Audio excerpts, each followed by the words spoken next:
We're PTK! Thanks for watching. This is our HIA project to raise awareness for homelessness. Hi, my name is Aiden Bodier. We'll be interviewing Mr. Clifton today to hear his story. Can you state your full name for the camera, sir? Yes, Clifton Williams Jr. Clifton Williams Jr.? All right. Where are you from? I'm from Pascagoula. Pascagoula. We're just saying in every interview, if you're uncomfortable at any point, just let us know and we'll stop the camera for you. Yeah, I'm good. All right.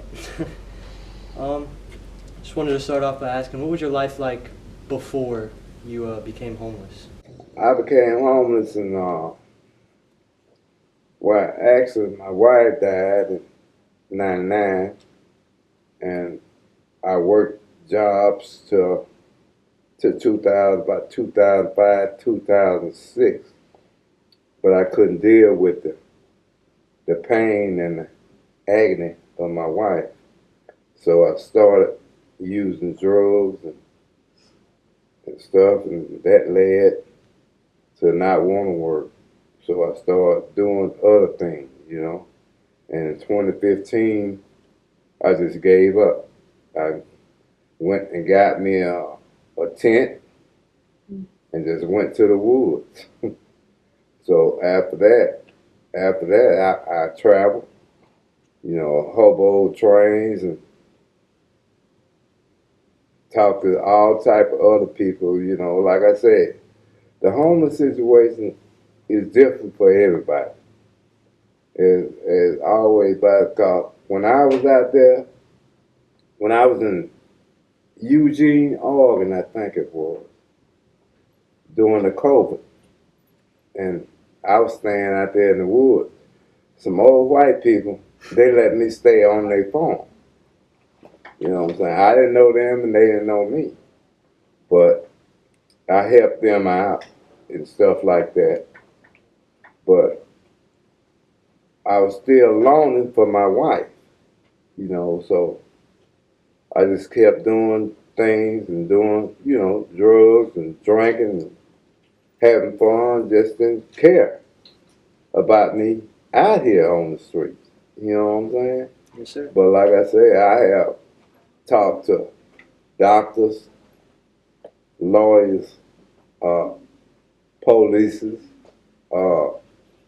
ex-veterans that was out here also on these streets. And each one of their situations was different. Yes, sir. Was different. And, But I stayed homeless on 2015 until April of this year. Yeah, I was out there. yes, sir.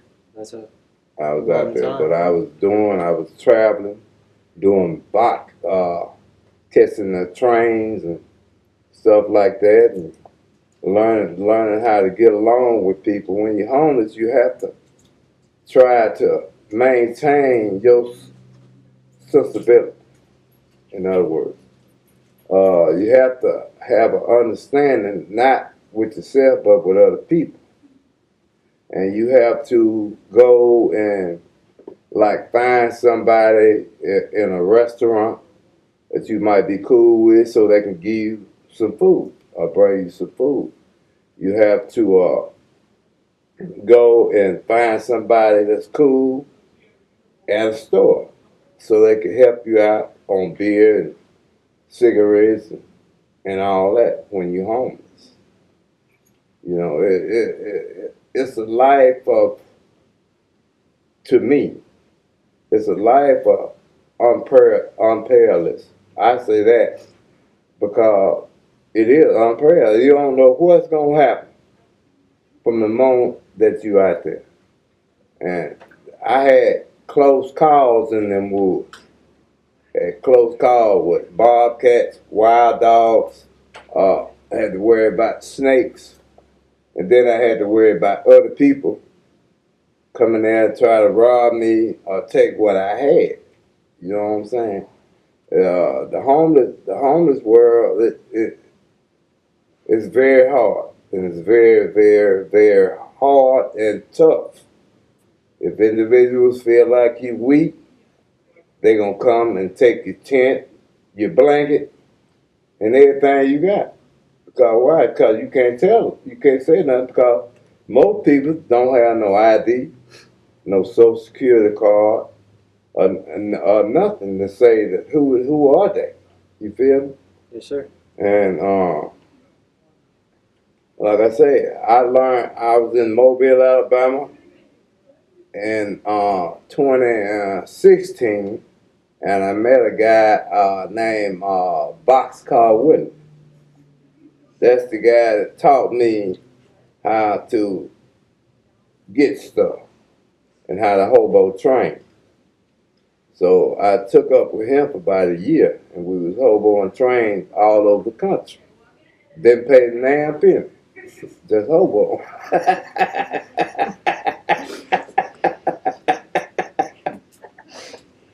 And you know, I landed up in Baltimore, Maryland, Oregon, Texas. I've been all through Florida, Louisiana, New York, stayed at the Bronx, yeah, the Bronx, New York. I stayed up there for 6 months. And until a shop owner found out that I wasn't from there, I was from the South, so he gave me a little part-time job. You know, taking out the trash and sweeping, you know, and stuff like that. Some that helped me out a little bit. But they liked the way how I talk. So they said, "Where you from?" "I'm from Mississippi." "Oh man." So they had all kinds of questions to ask. So I got smart. I said, "Look, if y'all want me to talk, y'all gonna have to pay me. If you want me to talk to y'all, pay me something. Cause y'all know I'm home. I ain't got nowhere to go. I ain't got nowhere to stay. And you know, you help me out to take a shower or something." So that happened for about 6, 7 months. Then I left there, went to Maryland. You know, I was doing all this by myself, hobo and train. I ain't paid nothing. But it was dangerous. It was dangerous, and you know, being homeless, you have to take all types of chances, especially when you need to take a shower. If you can't find no church that has a water fountain, the next thing you're gonna do, try to go to somebody's house that has a hose and make sure that the person ain't there so you can sneak and take a shower. Or wipe out, or either get you some money up and gather and go to a truck stop and pay the $5 or $10, whatever it is. But you have to be on your P's and Q's, I can say. You got to always look around and can't trust really nobody but him. But during my time, like I said, I was just trying to hide my feelings, and I was trying to not to think about my wife and my plight, you know. So I love it, that one. Yes, sir. So, what was your motivation? Oh, I'm sorry. My motivation Yes, sir. to get me off the streets, Yes, sir. I was in, I think it was Biloxi, Mississippi, a couple of years ago. And guy gave me a phone number to call Open Doors. So when I was in other places, I had called try to get off the street, but they would never, you know, help me. You know what I'm saying? But so I called them, and I didn't think nothing of it. I was saying, "Oh shit, they ain't gonna help me. I'm homeless." You know what I'm saying? And that's the mindset that I had got because I had been out there so long. But the camps, I would go in, everybody knew me, because I would always talk, yak about football and different stuff, but it's not fun. It's not fun. You have to have all your belongings in one bag and take everything with you. You can't leave nothing behind, because if you do, somebody gonna get it. Somebody gonna get it. Yeah, the homeless steal from the homeless, and that's the same. But it takes from one another. It's a dog-eat-dog world when you're homeless. Yeah, because you don't know who you could depend on, Yes, sir. or what might happen, or what might arise, So And- in that time period when you were getting housed by Open Doors, what was the most challenging part of the transition from being homeless Well- to being housed? Like I said, when I called them, I didn't think that they would come until that day they came to my tent over in Biloxi. I was at Biloxi over there in Mercy Cross. They let us stay out there. And lady, Miss Kathy and Anton, they coming up to my tent. Hey, Mr. Clifton. I said, who is it? About 30 minutes to find the opening, because, I can't see that well. My eyesight has failed. I have glaucoma, and I only can see what's in front of me. So I blame the Lord sent them at that particular time to me. This just happened in April. Yes, sir. In April, I was out here since 2015, and I only been out since April. But being in an apartment, it's kind of strange to me, because I'm used to sleeping in a tent, and the apartment is very big to me. It's way bigger than sleeping in a tent. So you can barely turn in the tent, you can barely turn around, but your surroundings. But me being in there, I'm still learning how to keep my dishes clean and try to keep the house clean. And now I got to make up a bed.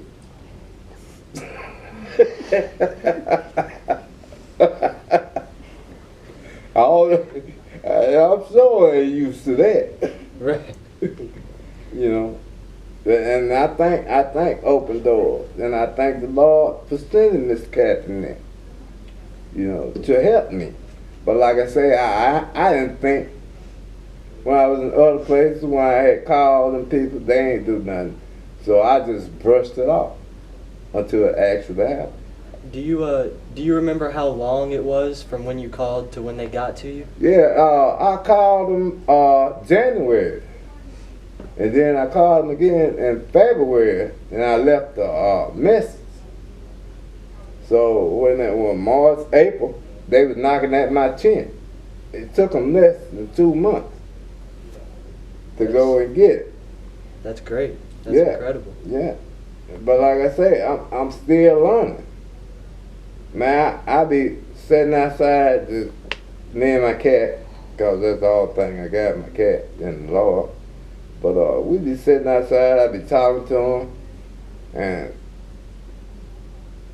I can go to a refrigerator, look in there and get me a cold drink. You know what I'm saying? I ain't got to build no fire to cook nothing now, because I got a stove.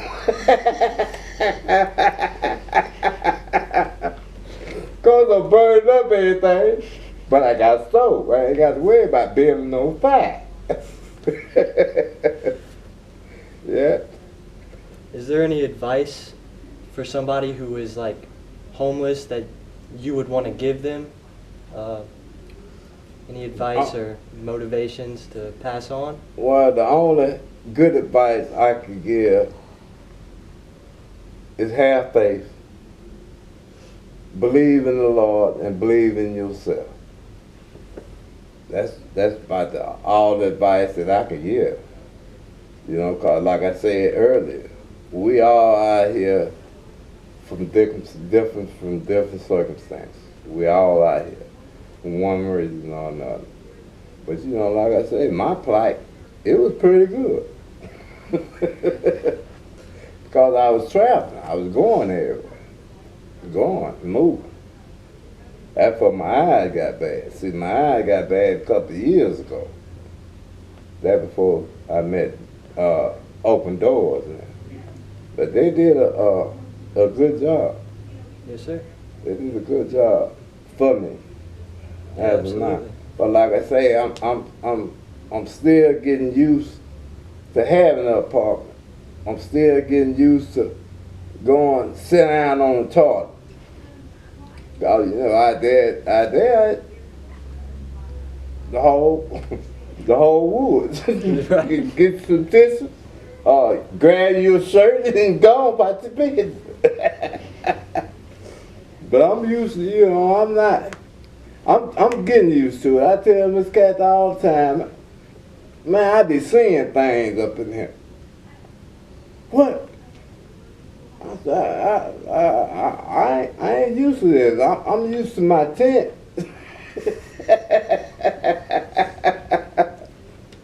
Yeah. Yeah.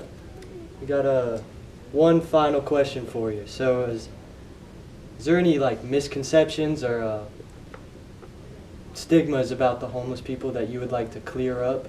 That, you know, not everybody is a certain way, that everybody thinks about homeless people? Nah, see, I learned this here about that. People gonna always misjudge the book before they read it. They're gonna always do that. But I learned by my being homeless and talking to different people, I found out that we are all one people. We all belong to Him. See what I'm saying? And if people start acting like that we are somebody, we're not nothing because we choose out here on other circumstances being homeless. That don't make us bad. That don't make us ugly. You know, like I say, I talk to doctors, lawyers, army, people been in the army, all these intelligent people that was homeless. You know, and like I said, believe in the Lord and ask the Lord and have faith. That's what I would say. Have faith. Because there's somebody out there that'll help you. There's somebody out there that'll help you. But before Jesus left, Jesus told his disciples to love your neighbor. To love your neighbor. And if we get that perception and loving our neighbors, which is in and everybody, and be able to go out and help people. Because, you know, they need tissue, they need soap, they need socks, they need everything that you guys that have a house take for granted. You know what I'm saying? Yes, sir. Food, you know, like noodles, romaine noodles. If you can get romaine noodles, they can always build a fire. And they can always find a big can to cook them in. You know, so that's what I would say. That's what I would say. Yes, sir. And I think that's a perfect point to end the interview on. Is there anything else you would like to add at the end, just off the top of your head? I'd like to thank you guys for having me and being concerned Absolutely. about your fellow human being. Yes, That's sir. something. try to help people. You know what I'm saying? Being concerned, man. Being concerned, and you guys, y'all very concerned about what's going on with the homeless. Y'all are very concerned. Yes, sir. And All right. all right. Well, thank you, Mr. Clifford. Okay. All right.